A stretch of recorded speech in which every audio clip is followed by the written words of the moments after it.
তো শুনবো শুনবো, তুই তুই দরজাটা খোল, খুলে বল, আমি শুনবো, খোল। হ্যাঁ হ্যাঁ, দরজাটা খোল একবার। বাপরে, পাপড়ি দরজাটা খোল পাপড়ি।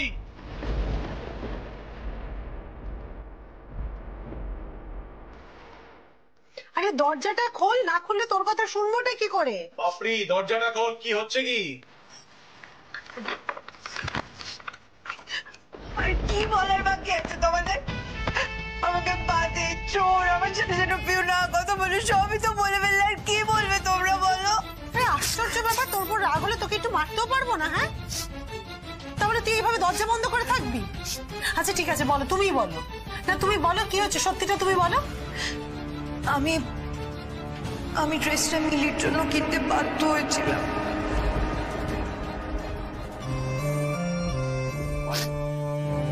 মিলির জন্য মানে বুঝতে পারলাম না।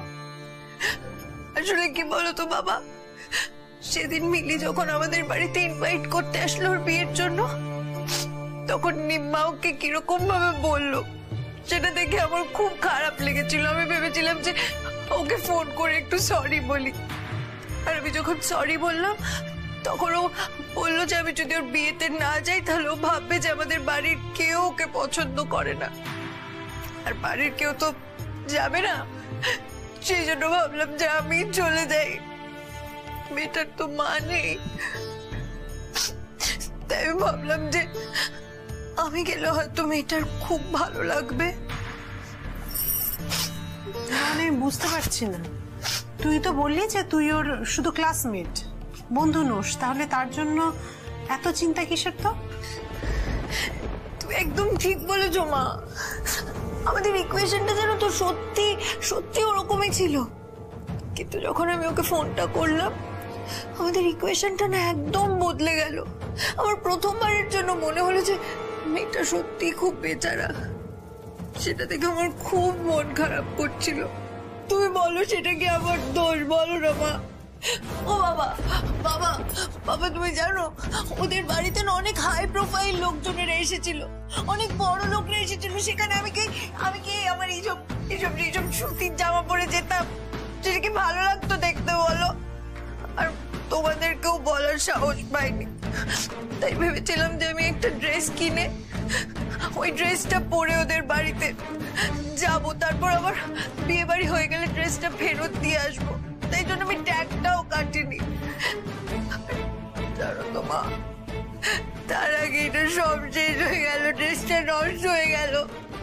আমি মানছি আমি অনেক অন্যায় করেছি, কিন্তু বিশ্বাস করো সবটা না মিলির জন্য করেছি, সবটা মিলির জন্য করেছি। কিন্তু তোমরা তো আমার কথা শুনবে না, তোমরা তো শুধু আমাকে বকবে, মারবে, তোমাদের যা ইচ্ছে করবে।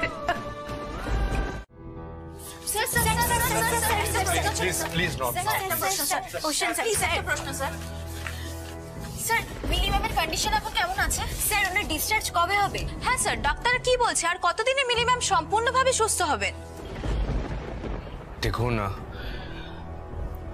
মিলির অবস্থা আগের থেকে বেটার, কিন্তু ডিসচার্জ কবে হবে সেটা বলা এক্ষুনি সম্ভব নয়, সেটা জানতে হলে একটু ওয়েট করতে হবে। শুধু এইটুকুই বলবো, আপনারা সবাই মিলে প্রার্থনা করুন মিলি যাতে তাড়াতাড়ি সুস্থ হয়ে ওঠে, আমরা যাতে আরো ধুমধাম করে আমাদের বিয়ের অনুষ্ঠানটা কমপ্লিট করতে পারি। এর থেকে বেশি কিছু বলা আমার পক্ষে সম্ভব নয়। Excuse me. প্লিজ ওনাকে এখন ছেড়ে দিন, এরকম করবেন না, হসপিটালের মধ্যে এরকম চেঁচামেচি করবেন না, আপনারা ডিস্টার্ব হচ্ছে পেশেন্টদের।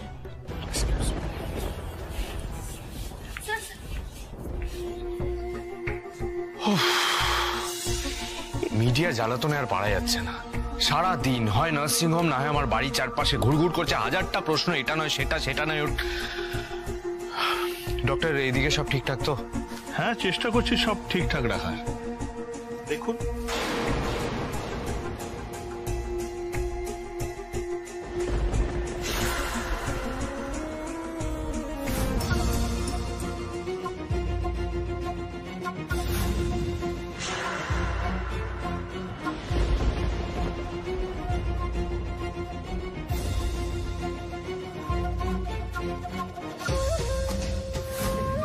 আমরা আমাদের যথাসাধ্য ব্যাপারটাকে চাপা দেওয়ার চেষ্টা করছি স্যার। কিন্তু বেশি দিন এইভাবে চাপা দেওয়া যাবে বলে মনে হচ্ছে না। আপনারা যা টাকা চেয়েছেন তাই দিয়েছি, চেপে না রাখার কি আছে? রাহুলবাবু, ব্যাপারটাকে বোঝার চেষ্টা করুন। এইভাবে একটা নার্সিংহোমের বেড আটকে রাখা খুব কঠিন। পুরো বিষয়টা তো আমার হাতে নেই, আর আমার ওপর মহল থেকে খুব প্রেসার আসছে। আর এই নাটকটা 1-2 দিনের বেশি আর চালানো যাবে বলে মনে হচ্ছে না। খেয়ে নে না লক্ষ্মীটি, খেয়ে নে। করিস না, এত জেদ করিস না, খেয়ে নে। আচ্ছা, মা বকেছে মেরেছে, কিন্তু মাই তো নিজের হাতে খাবার টাবার এনেছে। তোরও ভুল হয়েছে, আমাদেরও ভুল হয়ে গেছে। ঠিক আছে, সব মিটে গেছে তো। নে নে, খেয়ে নে, জেদ করিস না, নে খা, ধর ঘোর। আচ্ছা আচ্ছা বাবা, বলছি এই যে নিম্মাদের সাথে রাহুলদার যে ঝামেলা, শত্রুতা, এইসব তো আমি জানতাম না। বলো, এই বিয়ে বাড়ি যাওয়ার জন্য এত অশান্তি হয়ে গেল। এদিকে বেচারি মিলি, ও এখন কেমন আছে, কোথায় আছে কে জানে। আচ্ছা, দাদা ভাই কি সত্যি ওকে কিডন্যাপ করলো?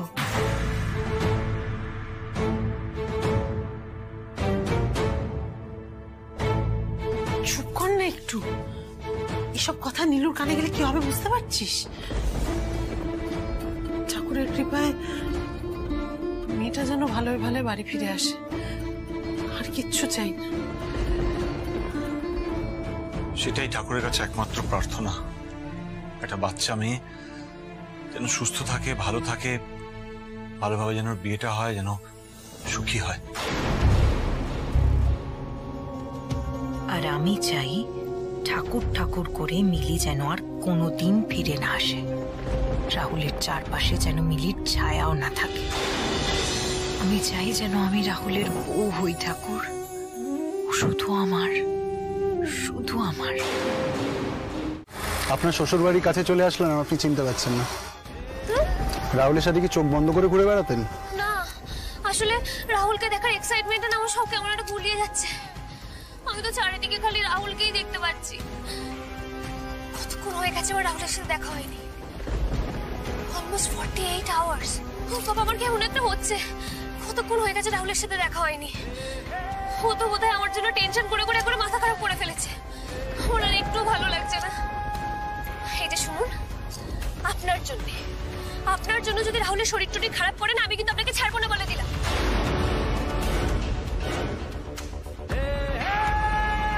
আরে বাবা, তাড়াতাড়ি গাড়ি চালান না, একটু ফাস্ট, তাড়াতাড়ি করুন।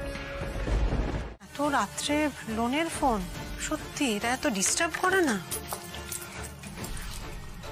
জানিস নীলু, পুলিশ না এমন করে এসে অর্জুনকে খুঁজছিল, আমার সত্যিই খুব চিন্তা হচ্ছে ওর জন্য। আচ্ছা বল, অর্জুন কখনো কাউকে কিডন্যাপ করতে পারে? ছেলেটা কবে বাড়ি ফিরবে জানি না, কোথায় আছে, কবেই অশান্তি শেষ হবে, কিচ্ছু বুঝতে পারছি না। অর্জুন যেন কোনো মতেই এখন বাড়ি না ফেরে ঠাকুর। যে কাজে আছে তাতে যেন সফল হয়। নীলু, এত রাত হয়ে গেছে, এখনো জানলাগুলো দিসনি, মশা ঢুকবে না তো। না মেজো বৌদি, বন্ধ করার কোনো দরকার নেই। আসলে আমার দম বন্ধ হয়ে আসছিল, খুব গরম লাগছিল তো। আর এখন তো খুব ঘুম পাচ্ছে আমার, জানো তো। শোন না, ঘুম পাচ্ছে যখন ঘুমিয়ে পড়, ঘুমটা একবার কেটে গেলে না আর আসতে চাই। হ্যাঁ, তুই ঘুমো, আমি যাচ্ছি, কেমন? হ্যাঁ, ঘুমিয়ে পড়িস কিন্তু।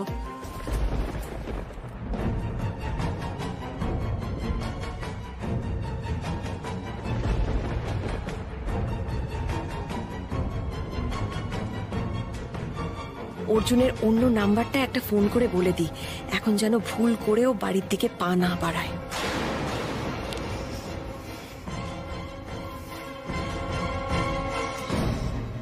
ফোনটা কেন ধরছিস না? ফোনটা ধর। উফ, ভালো লাগে না এই ছেলেটা।